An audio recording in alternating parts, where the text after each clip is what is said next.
त्या दिवशी श्रावणीने ते माझं पडलेलं कानातलं दाखवलं ना तुला, ते निर्मला मेंटल हॉस्पिटलमध्ये तिला सापडलं होतं ते आठवतंय?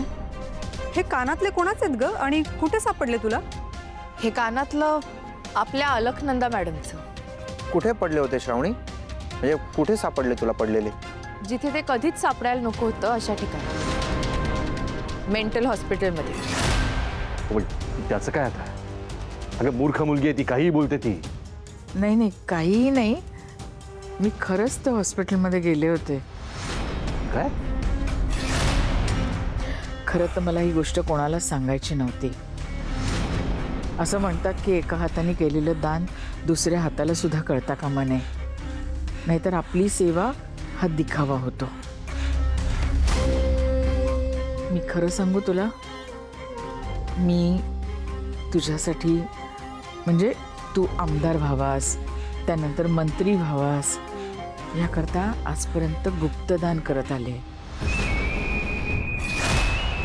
गोरगरिबांना, अनाथाश्रमात, वृद्धाश्रमात सगळ्यांना देणग्या देत आले.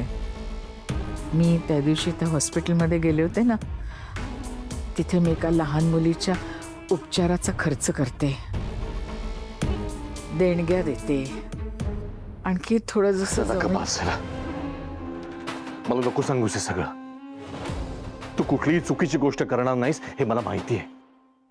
हे बघ, तुझ्यासारखी व्यक्ती जर का गोरगरीब माणसांची मदत करत असेल ना, त्यावर माझा काही आक्षेप नाही. त्या बेअक्कल श्रावणीला सुद्धा तू आईसारखा जीव लावलास म्हणून तर ती या घरामध्ये आहे. आणि बघ, माझा पूर्ण विश्वास आहे तुझ्यावर. तुझ्या लेकीचा माझ्यावर विश्वास नाहीये ना.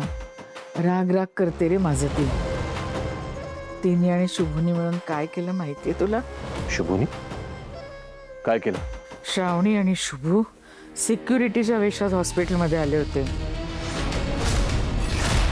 शुभूने तिथे फायर अलार्म वाजवला. सगळ्यांची धावपळ झाली. पेशंट जीव मुठीत घेऊन पळायला लागले. वॉर्ड बॉयज, नर्सेस सगळ्यांची पळापळ झाली. आणि हे सगळं त्यांनी कशासाठी केलं माहितीये?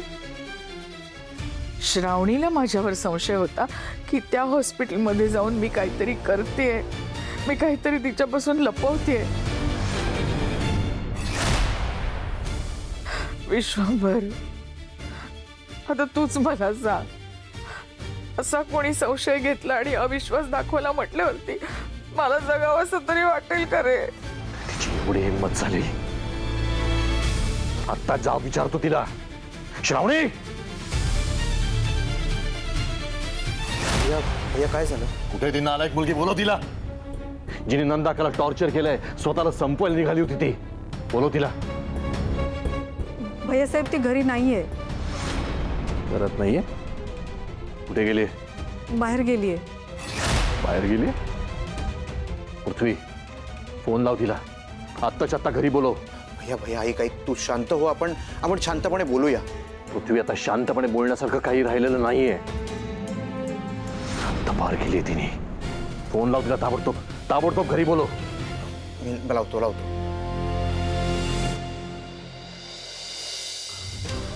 शुभू, कुठे आहेस तू? साहेब आहे की इथं. ताबडतोब बंगल्यावरती. हो साहेब.